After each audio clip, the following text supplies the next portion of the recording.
an issue we've been talking about. The dialysis machines that were purportedly imported by the University Hospital of the West Indies. I have some new information. So apparently, these machines were imported by the University Hospital of the West Indies, ostensibly so, but they were not imported by the University Hospital of the West Indies. Sounds confusing? It's because something went down.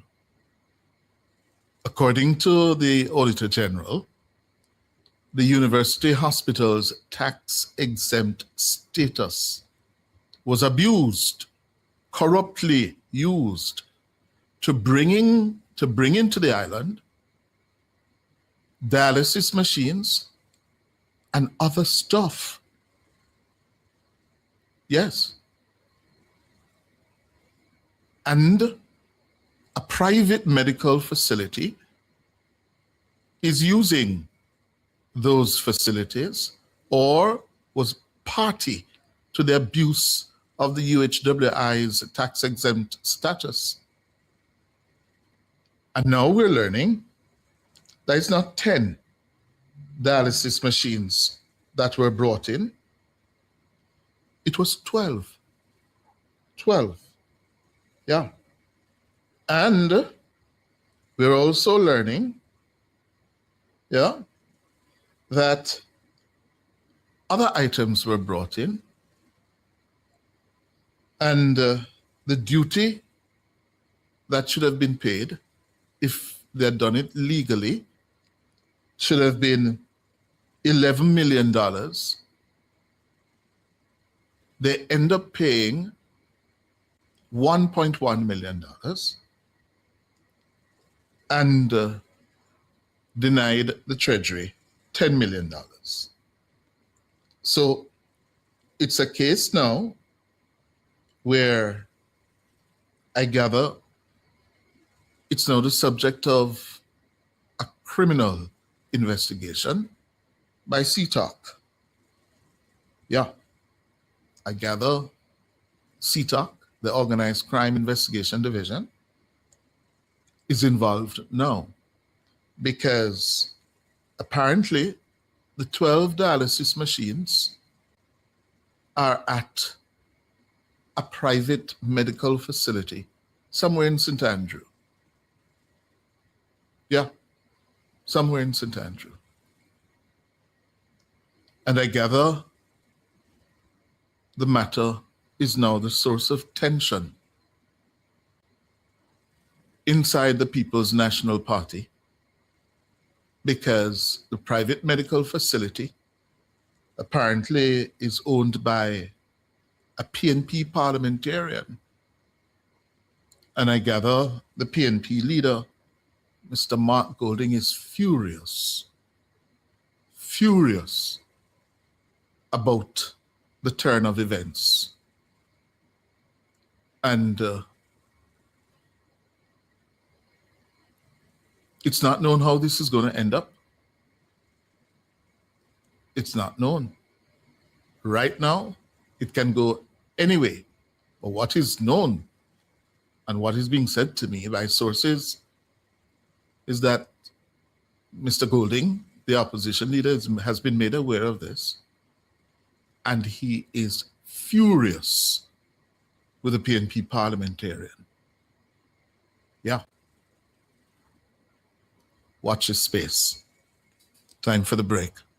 Before we go to the phones, 2 senior municipal corporation employees caught with nearly 21 pounds of cocaine at Sangster International Airport on the weekend have formally been charged. The two are 40-year-old Trevon Clayton and 42-year-old Latoya Hemmings. Hemmings is a senior managing accountant at the Trelawney Municipal Corporation, while Clayton is a chief financial officer at the St. Anne Municipal Corporation. This matter created something of a tizzy on the weekend because of how the headlines had crafted the story. Yeah, it generated speculation whether they were government ministers or officials, whatever. But there are two senior municipal corporation employees, 40-year-old Trevon Clayton and 42-year-old Latoya Hemmings. I think it was yesterday or day before yesterday, Papa Nana came here and asked about it. Yes? Here's Shalois Michael's report on it. Trevon Clayton and Latoya Hemmings have been jointly charged with conspiracy as well as multiple counts of possession of, dealing in, and attempting to export cocaine. Hemmings has also been charged with possession of criminal property. The police say additional charges are pending for Clayton, who's under medical observation. The two were arrested last Friday following an operation at the airport by the Firearms and Narcotics Investigation Division, FNID. Reports from FNID are that Clayton and Hemmings, who were traveling together, checked in for a flight destined for New York. They were intercepted around midday by port security and FNID personnel at a security checkpoint. The search of their luggage reportedly revealed several false compartments containing packages of cocaine weighing 20.5 pounds. Police also found a quantity of U.S. currency in Hemmings' handbag. Following the arrests, FNID conducted secondary operations at the suspects' residences in Trelawney, where they seized a Glock 19 pistol, 13 rounds of ammunition, and 1 ounce of cocaine. Police further disclosed that Clayton was taken to hospital after admitting that he ingested cocaine pellets. Hemmings is scheduled to appear before the St. James Parish Court on Friday. Clayton's court date is being finalized. Shalois Michael for Nationwide News. So there you have it. Yeah. It's two senior government employees, as in employees in the municipal corporation in St. Anne and Trelawney. All right. Before I go to the phones, much of the world is focused this morning on Davos in Switzerland, where world leaders and the richest people in the world, are gathered at the World Economic Forum. This is an annual event where rich people, business people, giants of corporations, and world leaders meet to discuss what's happening in the world and what's likely to happen over the next 12 months. And it comes at a time when there's a lot of disturbance in global affairs,